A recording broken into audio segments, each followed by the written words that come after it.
E aí, meus irmãos, como vocês estão?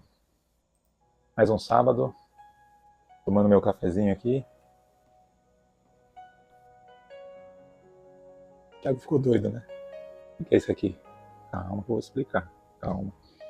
Café é gostoso, eu gosto.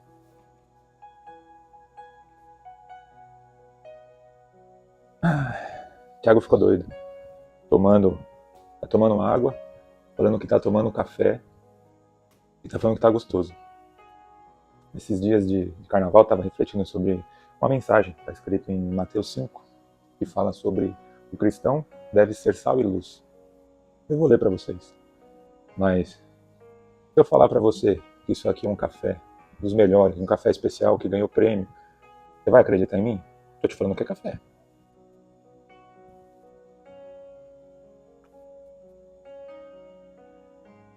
Tem crente que é assim. Fala que é café, mas não tem cor de café, não tem cheiro de café e não tem gosto de café também. Mas fala que é café. Agora, se você me ver tomando e eu falar assim, que cheiro gostoso, muito bom. Você tem alguma dúvida que eu tô tomando café? Se a gente comparar, é uma brincadeira aqui, mas é um comparativo muito sério. O crente, o cristão, que é fiel de coração, ele não precisa falar para os outros que ele é ou que ele deixa de ser. O comportamento dele já fala por si. As atitudes dele, ele tem atitude, ele tem posicionamento, ele tem exemplo. Ele não precisa ficar falando e se vestir como um cristão para que os outros saibam que ele é cristão. Ele só existe. Por quê? Porque ele segue isso aqui, ó, palavra. Eu queria ler com vocês aqui Mateus capítulo 5, verso 13 em diante. É uma continuação do Sermão da Montanha, tá certo? Então fala aqui no verso 13: Vós sois o sal da terra, mas se o sal perder o seu sabor, com que há de se temperar? Para nada mais presta, senão para se lançar fora e ser pisado pelos homens. Vós sois a luz do mundo. Uma cidade edificada sobre um monte não pode ser escondida. Igualmente, não se acende uma candeia para colocá-la debaixo de um cesto. Ao contrário, coloca-se no velador, e assim ilumina todos que estão na casa. Assim deixai a vossa luz resplandecer diante dos homens, para que vejam as vossas boas obras e glorifiquem ao vosso Pai que estás nos céus. Sal e luz é uma palavra que a gente deveria refletir sobre ela diariamente, porquanto ela diz respeito ao caráter cristão, ao comportamento cristão, às atitudes, que você se comporte como um verdadeiro seguidor de Cristo. Eu não estou vindo aqui para criticar ninguém. Eu venho aqui, primeiro que essa mensagem aqui eu não tenho intenção nenhuma, eu não vendo nada, eu não sou uma pessoa, um comedor de arroz e feijão, que eu falo, como todos vocês. Então, eu não tenho interesse em ficar atacando ninguém, pelo contrário, o meu interesse é um só. É que a gente desperte cada vez mais pessoas para conhecer a verdade. E a verdade está em Cristo. Então, irmãos, ontem eu estava andando pela rua e eu vi, passei por duas escolas infantis e eu vi, uma delas até fechou o quarteirão assim com aquela fita zebrada, com o cavalete da autoridade de trânsito, para fazer o bloquinho de carnaval da escola, né, na rua. Então estavam ali os pais, as crianças fantasiadas, com fantasia de super-herói, fantasia de desenho, fantasia disso. Tinha crianças ali com roupa de banho, de biquíni. Aquilo ali, você fala assim, mas não tem maldade, é só a criança com os pais. Eu até acredito que não tenha maldade, que estão fazendo uma simples comemoração. Só que não nos deixemos enganar. O carnaval, ele é uma festa pagã. É uma festa que foi criada lá atrás com um objetivo puro e simples: a festa da carne, a carnalidade. Então, quem se adapta, quem é adepto, a palavra certa é quem é adepto a praticar e comemorar, por mais que você não tenha a intenção de estar adorando outros deuses, é uma festa pagã.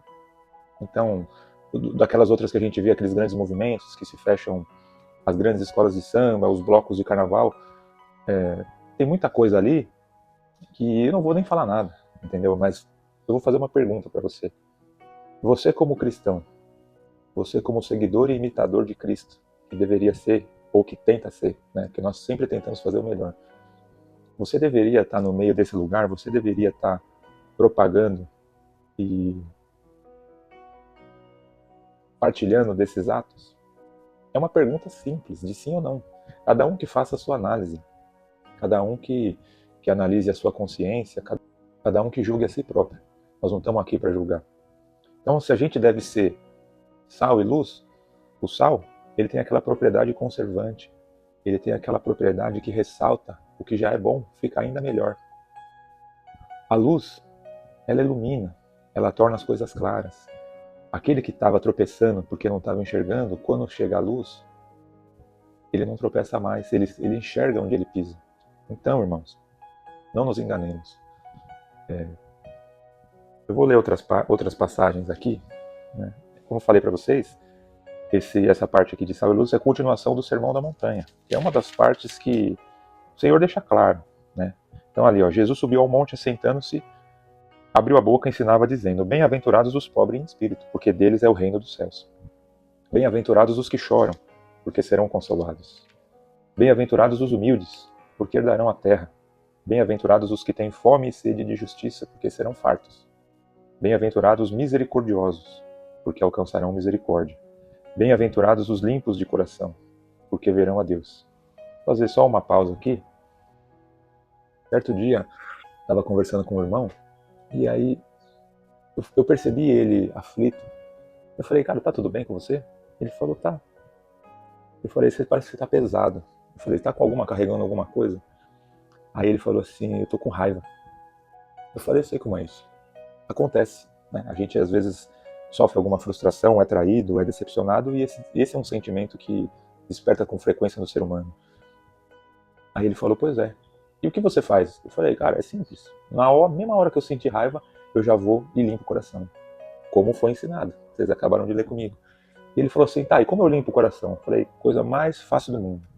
Eu falei, você chega diante de Deus e você põe pra fora aquilo lá. Como assim? Eu falei, você ora, Senhor, tô com raiva. Fulano fez isso, isso, isso. Eu não quero sentir isso. Me ajuda a limpar o coração. Senhor, eu perdoo ele. Perdoar quer dizer você tirar aquele peso. Não quer dizer que você vai deixar aquela pessoa repetir aquele erro, aquela falha, aquela mágoa. Você pode até criar um afastamento, né? Afastamento não quer dizer que você vai desprezar ele, não quer dizer que você vai fazer diferença. Você só vai manter uma certa distância para que aquilo não volte a acontecer. Ele falou assim, nossa. Eu falei, é simples. Aí eu falei, tenta, depois você me conta. E eu percebi que ele realmente tentou. E ele falou, cara, eu me senti melhor. Eu falei, óbvio, porque você tirou um peso que não era seu. Se a pessoa faz algum mal, se a pessoa te decepciona, se ela te frustra, quer seja intencionalmente ou não, não é sobre você, é sobre ela. Então, entrega aquilo para quem cuida de tudo. Seguindo aqui. Bem-aventurados os pacificadores, porque serão chamados filhos de Deus. O cristão que não é pacificador, ele tem um problema sério, porque a gente deve promover a paz. Cristo, um dos títulos que a gente lê aqui na Escritura, é que ele é o príncipe da paz. Se ele é o príncipe da paz e nós somos imitadores dele, por que a gente não vai promover a paz? A gente não vai ser pacificador. Ah, mas não é fácil, as pessoas magoam, as pessoas ofendem. Calma, tem mais. Calma. Bem-aventurados os que sofrem perseguição por causa da justiça, porque deles é o reino dos céus. Bem-aventurados sois vós quando insultarem, perseguirem e mentindo, disserem todo mal contra vós por minha causa. Essa é a melhor parte. Exultai e alegrai-vos sobremaneira, pois é esplêndida a vossa recompensa nos céus, porque assim perseguiram os profetas que viveram antes de vós. Muita gente tem medo de se expor no seguinte sentido: assumir a fé, assumir que é um seguidor de Cristo, porque muitas vezes está num movimento, no meio de outras pessoas que seguem outro segmento, que não o cristão, e ela fica às vezes coagida, né? Só que a gente não deve se esconder. Não tem como você acender uma luz e colocar debaixo da cama. Aqui fala assim, vós sois a luz do mundo.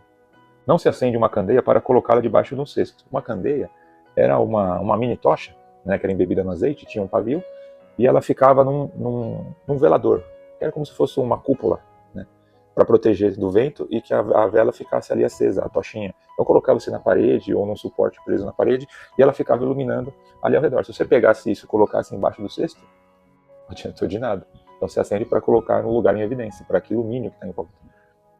Então, o crente que às vezes está no meio, primeiro que tem um certo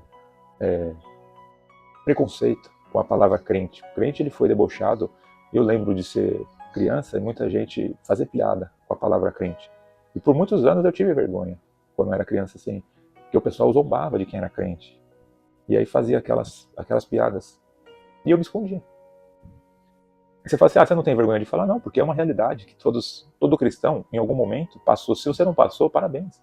Você realmente é um bem-aventurado, porque você entendeu desde o princípio o que era ser cristão. Então, eu passei por isso quando eu era criança, só que depois de um certo tempo eu entendi, eu falei assim, eu não tenho que ter vergonha ou me esconder por ser cristão, pelo contrário. Se os outros souberem que eu sou cristão e quiserem continuar se relacionando comigo, legal, a gente vai se respeitar. A gente não tem por que ficar impondo, mas eu não tenho por que me esconder, tá certo? Vamos seguir. Aqui, no verso 43, fala assim, ouviste o que foi dito, amarás o teu próximo e odiarás o teu inimigo. Isso lá atrás, na época da lei. Eu, porém, vos digo, amai os vossos inimigos e orai pelos que vos perseguem, para que vos tornei filhos do vosso Pai que estás no céu. Pois ele faz raiar o seu sol sobre maus e bons, e derrama a chuva sobre justos e injustos. O sol está na terra, ele brilha sobre a terra. Se a pessoa comete justiça ou injustiça, o sol é o mesmo. E a chuva também é a mesma, ou seja, são todos filhos de Deus. Porque se amardes os que vos amam, que recompensa tendes? Não fazem os publicanos igualmente assim? E se saudardes somente os vossos irmãos, que fazeis de notável? Não hajam os gentios de sobremaneira? Dessa maneira? Assim sendo, sede vós perfeitos, como perfeito é o vosso Pai que estás nos céus. Mais um comportamento que diferencia o cristão do não cristão. Você vê que os ensinamentos e a justiça do reino, ela vai na contramão do ser humano.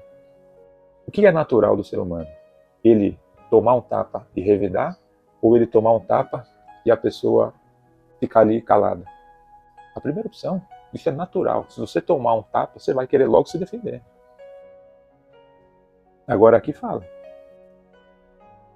Que galardão que você tem se você só amar aqueles que te amam. É fácil você receber um presente e você querer dar esse presente de volta para a pessoa. Você recebe uma palavra de amor e de carinho, você quer dar de volta. Agora, e aquele que não te fez nada? Aquele estranho, aquele necessitado, ou até aquele que te insultou? Como é que você vai agir com ele? Verdades da palavra, não sou eu que vos falo. Seguimos aqui. Por último, eu queria ler uma passagem que está aqui em Mateus, capítulo 8, versos 5 em diante. Entrando Jesus em Cafarnaum, dirigiu-se a ele um centurião, suplicando, Senhor, meu servo está em casa paralítico e sofrendo horrível tormento. Então Jesus lhe disse, eu irei curá-lo. Ao que respondeu o centurião, Senhor, não sou digno de receber-te sob meu teto, mas dize apenas uma palavra, e o meu servo será curado, porque eu também sou homem debaixo de autoridade. Tenho soldados à minha ordem. Digo a um, vai, e ele vai, e a outro, vem, e ele vem. Ordeno ao meu servo, faze isto, e ele o faz. Ao ouvir isto, Jesus maravilhou-se e disse aos que seguiam, com toda a certeza vos afirmo que nem mesmo em Israel encontrei alguém com tão grande fé. Digo-vos que muitos virão do Oriente e do Ocidente e tomarão lugares à mesa com Abraão, Isaque e Jacó no reino dos céus. Entretanto, os herdeiros do reino serão lançados para fora, nas trevas, onde haverá choro e ranger de dentes. Então Jesus disse ao centurião, vai-te, e da maneira como creste, assim te sucederá. E naquela mesma hora o servo foi curado. Essa é uma passagem, ela nos leva a uma reflexão enorme, né? Porque se você aplicar, vamos lá, luz do mundo e sal da terra. Esse centurião, ele era nada mais nada menos que o chefe de um grupo de soldados. Para cada 100 soldados existia um centurião, como se fosse um comandante, um capitão daquele grupo. Então, Você vê que Jesus recebeu um pedido dele, falou assim: Senhor, meu servo está lá, está paralítico, está enfermo. Aí Jesus podia ter seguido a natureza humana, ou ele podia ter feito o que ele fez. Por que seguir a natureza humana? Os romanos, eles eram muito duros. Eram eles que governavam naquele tempo. Eles cobravam impostos, eles maltratavam os judeus, eles perseguiam de algumas maneiras por algumas coisas que eles praticavam. Então o povo vivia oprimido. Né? Tanto que os judeus esperavam o Messias que fosse um Messias de revolução, no sentido de batalhar com os romanos e vencer e libertar o povo daquela opressão. Só que ele veio não dessa maneira que eles esperavam, ele veio na forma mais simples que ele poderia vir. Então, se ele agisse como o humano esperava e falasse assim: eu não, vocês perseguem meu povo, se vira. Ele podia ter feito isso. Seria um comportamento entendido. Falar assim: senhor, o senhor não curou ele porque ele fica perseguindo a gente, né? Vida que segue, vamos agrupar os nossos e eles com os deles. Não foi isso que ele fez. Então ele usou de misericórdia com o chefe daqueles soldados que perseguiam e maltratavam os irmãos judeus. Aí eu te falo, se aquele homem que liderava um grupo de soldados que estava ali para oprimir os judeus, se ele, estando perto, ele não estava preocupado em seguir, ele estava ali desempenhando um papel. Quando ele começou a observar os atos e os ensinamentos de Jesus, ele começou a ver os cegos enxergar, os paralíticos andar, os enfermos serem curados, ele falou: esse não é qualquer um. Então, o comportamento de sal e luz que Cristo exerceu já naquele momento, ele o quê? Propagou até chegar nesse centurião. Então o centurião olhou e viu, falou: esse tem poder. Foi lá e foi pedir ajuda. E aí o Senhor ainda dá mais uma lição para o povo dele, naquela época, os seguidores dele que eram os judeus. Falou assim: nem em Israel eu vi alguém com tamanha fé. Ele falou: aqueles que vêm do Ocidente e do Oriente, quer dizer, lugares diferentes de Israel, vão se sentar à mesa lá no reino com Abraão, Isaac e Jacó, como quem dizendo: os que vêm de fora, eles acreditam mais em mim e têm mais fé do que vocês, que eram herdeiros de sangue, né? Fala assim, porque todos fomos feitos herdeiros quando Cristo derramou o sangue dele. Então, olha, essa parte foi um tapa na cara que Jesus deu nos judeus, porque os de fora estavam crendo mais do que aqueles que eram próximos.